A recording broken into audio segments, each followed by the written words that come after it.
Welcome to Deep Dive Daily.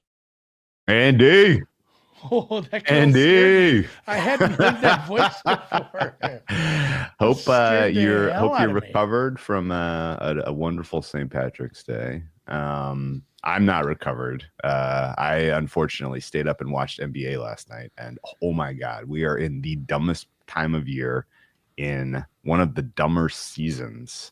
And we had some of the dumbest games play out I yesterday. I have Um, decided that just back to the first thing. I've decided that St. Patrick's Day is a young man's game. I've spent several St. Patrick's Days in Las Vegas just sure, by happenstance. of course. Which off the top, corrections and retractions department for day one. I just full Berenstein Bear Streisand Mandela effect. The tournament is always ends before the Masters. Somebody's like, Andy, what are you talking about in the Discord? I'm like, yeah, I didn't have the I it's didn't have the because notes to challenge you, so I didn't say anything. But I was like, I really thought it's they because it went blends. back to And back. and also my Yeah. birthday is April 4th. So it's Oh, like, sure. oh, sometimes the tournament championship's on my birthday. Mm, Sometimes, but either way, the Monday, and then it leads right into the pro am, the par three contest. So it's all yeah. one big mess. But either way, um, yeah, retractions, and yeah, I don't know. Not only am I too old, I just couldn't do it on a Monday. I think if St. Patrick's Day was on a Friday or Saturday, I could have been like, hey, honey, let's go get fucked up. Oh, But it's clearly evolved for us old men. It's clearly become like let's make some Irish food. we had Scotch eggs. Let's make a corned beef brisket. Yeah. Like let's yeah. I got hit Cabbage, with the double. I got potatoes. hit. I Whoa. love cabbage and potatoes. Yeah. I got hit with the double whammy. I had to go to a choir concert last night. Which Ooh, see, shout out to that choir director. He's okay. just like, hey, here's the kids. Song one, song two.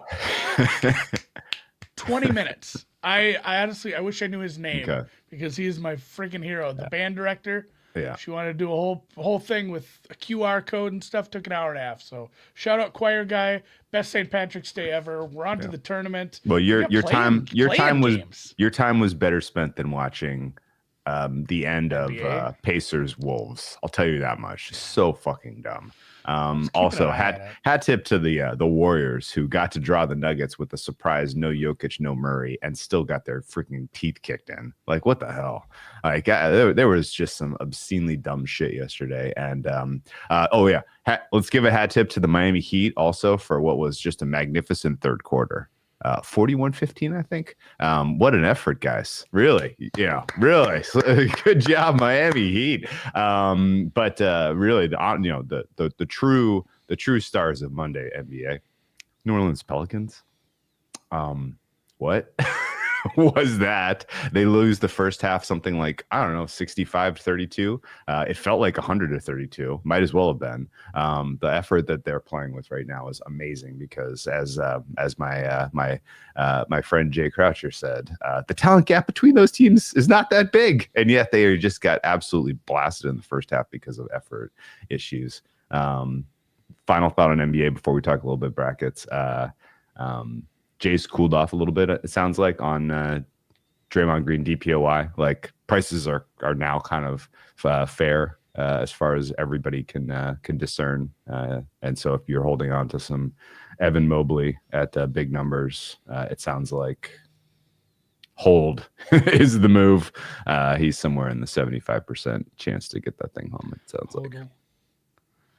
Huddle. Huddle. I do a golf show after this, so I'm gonna talk more golf with Noonan. But I did want Sure. to mention one of the weirder weeks on golf Twitter because of the weather being super wild and uncertain, especially looking like round one might, or the first 2 days there might be Tornadoes. possibly a massive wave advantage where Oh, you just don't want certain guys like not just like, hey, Thursday afternoon's really windy, so those guys who play Thursday afternoon, Friday morning are gonna have a disadvantage. They could be the old double dip where one of the waves gets put in bad weather for both first and second rounds, but nobody's 100% sure. So yeah. literally, there's people like, my preview article's not coming out till I see tee times. No outrights until I see tee times. Like the whole golf Twitter. I mean, some people have gone out and say this is just a number. I'm going to play either way, but it's like the whole of golf Twitter has just tucked it between their legs and said, waiting for weather. I'm waiting for tee times." It's Okay. wild how On that nobody's vein, willing. Nobody's in willing. that vein, I'm getting a similar kind of vibe as I consume March Madness content. And I've got a take for you that I want you to rate. I think they made the bracket too fair and balanced this year because like it just kind of looks chalky. Like they didn't like give you like a way in, and like maybe that makes for a really good tournament. It probably makes for a really good Sweet 16 and beyond. But it doesn't make for great content. I'll tell you that much. It does not. Like I can't even tell you how many videos I've seen of 4 people like sitting around a room like, yeah, this looks good. This looks fair. Probably a 3 or 4 1 seeds get to the Final Four. Maybe a 2 seed. like there is a real thud when it comes to like compelling content. And like I remember back in the day, there used to be just like easy like 2 hours of reaction, just just people screaming into the void of like really interesting, kind of, not really interesting, I guess, but just like takes. We're flying, and now it's just kind of like, yeah, this looks pretty chalky. I don't know. Do you feel any juice in this year? No, it's fun, and it's fun that these top teams are so good. Like Auburn's so fun to watch. They're so good. My qualm and my trepidation for some of this too is like I don't really know how good the SEC is, because you can look at early season results, but some of that is like, hey, some of these are teams that are freshman heavy, and it's hard to use November results because those teams are starting to gel. So then all you have from their final form is results against other SEC teams. They're just beating each other up on. It might just be like home courts. what, the SEC might just be that freaking good, where it's like, oh no, Auburn's just beating everybody by 20. Bama, Tennessee, Florida, everybody's just gonna rip through their sections. We're gonna have a lot of SEC on SEC in the second round or in the second weekend. I think that might be the case, just based on some of the stuff I've. I mean, I can tell you, there's still going to be upsets. There's always upsets. There's just, there's going to be a team that has the bad day on the wrong time. The threes don't fall. The free throws don't fall. The refs don't give them the call. Somebody's going to lose that ain't supposed to lose. It happens because it's hard to win 6 games. Yeah, I mean, there's definitely an argument to be had whether that tough of a schedule sharpens the spear or wears you down. I can guarantee you, though, with 14 teams in the tournament, that 6 are probably going to lose in round 1. And the narrative is going to be, oh, they were overseeded, or oh, the SEC is not as good as we thought. It's like, well, there were 14 fucking teams, guys. Yeah. Like, some of them were going to lose. Like, that's just the way that it works out. Speaking of recency, I wanted to test this one with you. Because of like the way things are now with NIL and transfers and all that shit, like I kind of was like, more inclined last year and the year before and this year in particular to upweight like last 10 games. Like, how are you playing lately? Right. And looking at last year, like basically everybody that finished in the top 10 over their last 10 games made at least the Sweet 16, except for Auburn, who got eliminated in round 1. And obviously they were good. They just played like shit that day. This year, what's interesting is there's a couple fun names in the top 10 that I was caught by surprise. And I was did you know that Colorado State is a top 8 team just going over like Valentine's Day till today? Yeah, that's what I said off the air. The Rams are a top 8 team? Yeah, they're doing this thing where they're just peaking. And the efficiencies are dropped off the chart. How about Gonzaga? Did you know Gonzaga's top 7? Gonzaga's, that one's tougher to. And I know some of those metrics are relative to your opponent, but that was a pretty ugly, like the final of the WCC tournament. I don't know how I feel about Gonzaga. They weren't that good. Even seeing the number, just go look at that box score, buddy. Okay, it's pretty okay. It's a tough hang. The other ones I kind of knew were going to be in the mix. Like I knew Iowa State was top 12. I knew Maryland was top 12. I knew Texas Tech was top 10. I was kind of surprised Michigan State is top 5, but did you know BYU is running like gods right now? They lost obviously in the final, or they lost to whoever. They lost at the death to somebody good, Houston, right? But before that, they were running white hot, and they right now number 4 in Barthag from Valentine's Day to today, which is wild. So yeah, that is there a signal there, and is this important to look at because of the way things are now with teams taking longer to gel? So a big part of my process this year in my losing tournament picks was looking at Barthag from like February 1st on. I did various iterations of February that to kind of 1st. look at. Well, I was just looking at last 4 to 6 weeks, kind of based on how some of the schedules were for different conferences. Yeah. And basically every team I picked out that was, not the favorite, but they were playing very well over the last 4 to 6 weeks. They lost in the first round. It's Really? a small sample. It's hyperbole. I'm just saying I hit on some of those teams as far as futures in conference tournaments, and I lost a lot of bets. So I'm Okay. snake bitten by that, I guess. But at the same time, it's Okay. hard to go and say it's hard to say Colorado State isn't playing amazing right It's now. also hard to say it's not priced into market because Colorado State's 2.5 point favorites. Yeah, Gonzaga went 1 for 15 from 3, only shot 7 free throws, beat St. Mary's by 7. Does that say more about Gonzaga or St. Mary's? I don't know. They both had the teams combined 1 for 31 from deep. I don't know. Good It was Lord. it's the neutral court in the Orleans. Maybe I should go look at the rest of the WCC and see if it was down, but just a terrible, ugly game. I don't know. Man. Gonzaga's better than that, obviously, but the last thing we saw was pretty ishy. So, have you kind of gotten to the point where you're close on your bracket? You're ready to hit final submit? Haven't put one in yet. Haven't finished one Okay. out. Haven't Okay. haven't put a single second round team in. It's Really? Tuesday. No, I What are you waiting for? What kind of information do you not have? the first 4. No, I was just busy. I told you I had work yesterday. I had a choir concert. Yeah, that's true. I had That's to fair. cook. It was Oh. St. Patty's Day. Yeah. It was St. Patrick's Day. I had some shit to do afterwards, but no. This afternoon into this evening's kind of set aside for bracket time. I don't even know what we're doing. All right, let's save that for tomorrow Regular then. Let's save that for Yeah. tomorrow then, because I'll tell you, I filled mine out at least for our FSM contest, which Oh yeah, yeah. Do I that take one. very seriously. It's probably the most important one that I'll fill out, and it's so chalky, it almost makes me want to puke. Yeah, and actually, more commentary we'll save for tomorrow. Like, they give you the public percentages of who people are picking to win. Like, I kind of expected Duke to be like, I don't know, 45, 50. Like, I feel like I'm surprised that they're in like the 20s. A lot But of we'll Florida. say I this, think a we'll lot say of this. people are picking say Florida. this. Last thing I saw. I think Florida Duke as the final is probably the Yeah. clear most common championship game prediction. So we'll see. Florida's freaking nasty, so I get it. That was my prediction. Duke over Florida, 77-66, if you're curious. But we'll circle back on this tomorrow. You know what I miss? I think it was like the New York Times or something.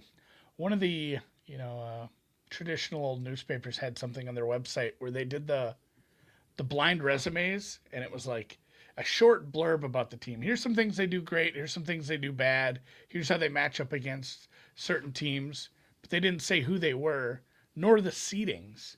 It's like, who do you think wins this matchup? And you'd read the 2 blurbs and you'd pick one. And you had to do that for every single game. It took a long time. Yeah. But then it would build a bracket for you. It's like, here's your bracket. And it was ridiculous. I had like a 14 seed in the Elite 8. I mean, it was a fun exercise, but I'll do some of those. I'll do a few offbeat ones for, some bigger tournaments. But I also did I do one where I just pick chalk 100% of the way. Okay. And in big bracket ones where you can enter multiple brackets, I'll always enter one of those. Just because it doesn't win, but it's always fun to see it be like in the top 20. Oh man. Like it's my best bracket. We've had what is it, 32 plus 16, 48 games contested. You've gotten 45 right.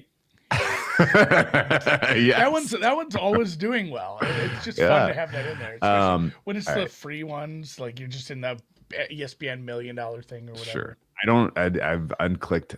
I'm not interested in the Allstate or the Coors Light ads anymore, even though I'm passing up on the chance to win $1 million. I know. All right. Let's talk a little NFL draft.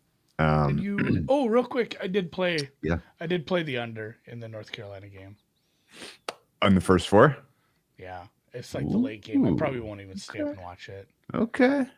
I think my guy, Magoon Gwath, is back. I don't know who that is. He is a redshirt freshman, 7 foot, Magoon Gwath? defensive player of the year, freshman of the year in your Mountain West Conference. He hyperextended his knee, missed some games. I think he's playing. It's a weird matchup. Really, really, really good defense. NC is going to have to play. They have a better offense. 142 and a half. What? Yeah. Why is this number so big? They have a very good offense. They run a fast tempo. Mountain West and obviously SD State of all of them runs a pretty slow tempo. So I'm kind of giving the advantage to the really good defense that runs the slow tempo, and I think we end up in the 130s. So played some under 142 and a half. Just small bet, need something. Haven't made a bet in a couple days. Dude, I strongly agree with that. But also take into account the last time I won a bet was in the NFL season. I'm only projecting 65 possessions here. I'm way off this number. It's kind of what I'm saying. Like it should be like 138. Huh. San Diego State does give up a lot of threes. They're not really preventing the three. All right. Let's talk a little NFL draft. Cool? They give up a bad 3-point rate, but 3-point percentage. But a lot of teams aren't taking as many threes because I think of what they were able to attack inside without my Magoon Gwath. What a name. Get a Magoon Gwath jersey. What a name. What number is he? I hope it's a good one. 0? Is he a 0? It's probably a 0. God, I hope he's 0. San Diego State has some nice looking jerseys. Buddy, I have good news. I support it. Magoon Gwath he rocks the single 0. Yes. He is no Patrick, he's no $1 million. I forgot about that guy. $1 million. Magoon Gwath jersey. Magoon Gwath. I love it. All right. I want to touch on the NFL draft briefly because Daniel Jeremiah has been making the content. He's been doing the content circle. And then he just published mock draft 3.0. And typically during the cycle, he usually has one where he's throwing shit against the wall and seeing what kind of response he gets. And that's kind of the way this reads to me, because a lot of what I've heard him say out loud on pretty high profile shows is not in line with what he's written down in this mock draft. So I'm not sure what's going on here, whether this is like a pivot from very recent intel or like people pushing back on what he said and him just making changes, or if this is like this is the experiment to get feedback that will ultimately crystallize his opinions. But Jeremiah is capitulating on Cam Ward going first overall. He, of course, was kind of leading the Titans might not take a quarterback like thought space. He was the guy that was in, he backed, well, in this mock draft he did. Although everything I've heard him say out loud is still like, I'm not so sure that they're not doing long game. And that's really where I want to start here, which is there's something there, which is if you were the Tennessee Titans and you were a smart GM, right? And you knew that you were going to try to elicit the best possible deal for this pick, a la the Chicago Bears and the Carolina Panthers, right? You knew that you were ultimately going to make to fire this trade, right? You know what you would not do? You would not go sign Sam Darnold or some more meaningful bridge quarterback because that takes away your leverage. Yeah, well, yeah, right, yeah. No, you know what I mean? Like you wouldn't nuke your leverage. You wouldn't.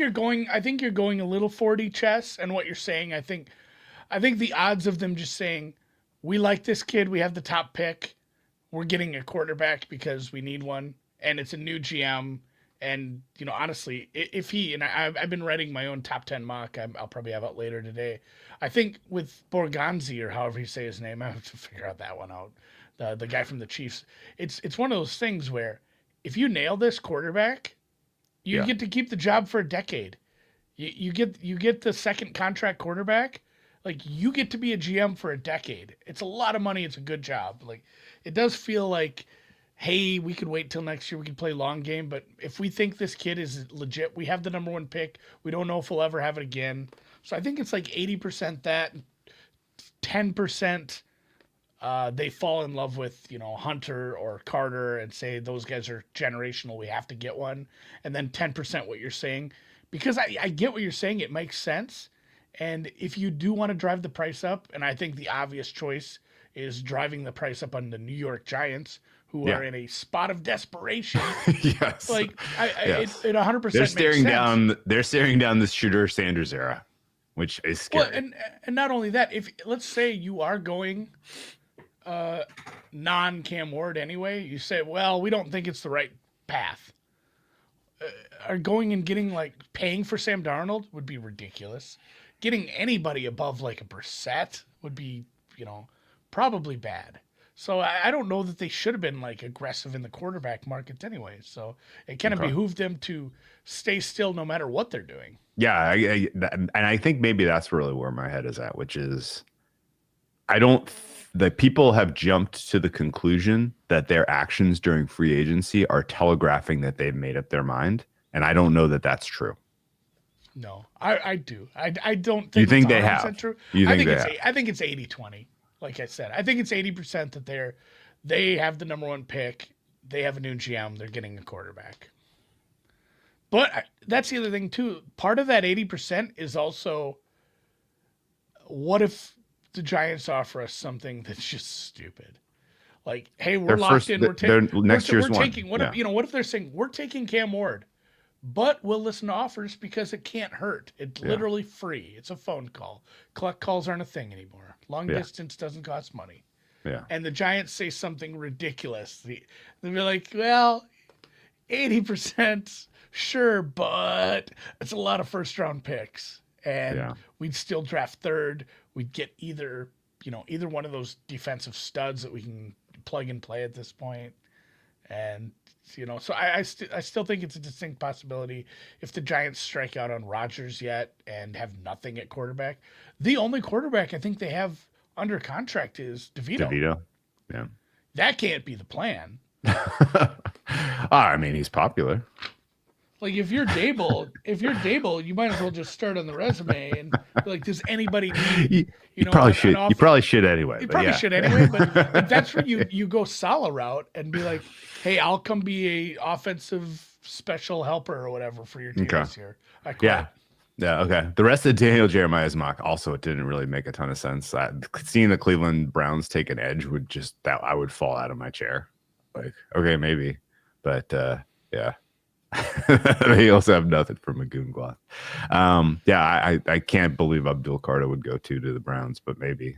Who the hell knows? Shadur Sanders to the Giants feels like an absolute disaster. Like that, I kind of want to see that just for the car crash because I don't really love the Giants. Hunter to the Patriots also doesn't really make sense. Well, like, spoiler for mine. They need offense. What would you do if you're the Browns, you don't like Hunter? Or excuse me, you don't like Sanders. You still need a quarterback. Yeah. You need a lot. Hunter, for sure. Well, I'm saying if it goes Ward, I would go Hunter over Carter. In a heartbeat. It sucks. In a heartbeat. You have, you went and spent all the money on Myles Garrett, so it makes less sense to take Carter. But then what do you do if you're the Giants? Like, kind of. There's Sanders, right? I think you have to. It stinks. Can you imagine? Well, then you get put in a weird spot where the Patriots have spent all this money on defense. I know they got to take offense. They got to take offense, but Abdul Carter's just sitting there. They have to take some phone calls, I think. Huh. Okay. I don't know that Abdul Carter I see as like this no doubt slam dunk generational defensive player, but maybe I'm just not in tune. The because like the Patriots. I'm almost sure the Patriots are taking an offensive player. And Travis Hunter. I don't think they're. Do you have a sense that they would play him as wide receiver? I think most teams have viewed him as at least part-time.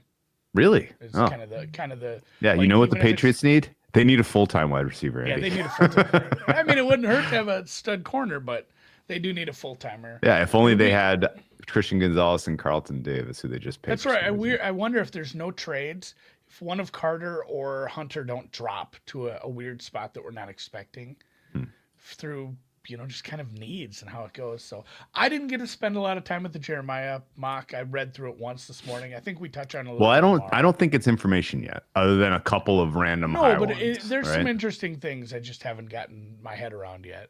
Yeah, like he's still very cold on Tet. He's still very cold on Pierce, who he didn't list at all in his first round. He drops Tetaroa, but he says, "Hey, I wouldn't surprise me if this guy went top 8." Like really hedging his bets because it's March 18th. And also, there's teams who are saying character concerns. There are teams saying, "I don't give a shit. He's good." He's very high on Gray Zabel, North Dakota State interior offensive lineman. That guy's flying up boards. A lot of teams need interior. Good senior ball line. Yeah. And then I don't know. It wasn't like he didn't run like a 4.3 at the combine, but it was good combine too. Okay. Well, we'll continue to try to digest what this is, but I'm the most interested in kind of going back and listening to a couple of his higher profile podcasts recently and just seeing if I can understand why he is changing. Like that's mostly what I'm curious about right now. Is he changing because people are saying stuff in response to what he's been saying, or is he changing because he's just trying to get reactions? But if obviously this is kind of the most interesting time of the draft cycle because things are rapidly changing. Like Sadir Sanders is the most volatile over-under that I think you could ever line. So I don't even know if I was bookmaker, I don't think I would even put up Sanders because he could go 3rd and he could go 27th. Like it is such a wide range of where he could ultimately land, which is a lot of fun. All right, let's call it a day. I gotta go talk some golf with Noonan. Let's play some music. Enjoyed it. Deep Dive Daily. Thanks for checking in. Hit the thumbs up. I'll see you in the Discord. We'll do a regular full show tomorrow. Might keep it short tomorrow because we're doing a whole show at night. Yeah. All right, let's just do the daily. Aperitif. Oh, we could. We'll decide. We'll figure it out. I don't have a topic for the nighttime show. I don't either. It might just be the daily one tomorrow. All right, peace. Yeah, you hadn't thought about that. Are we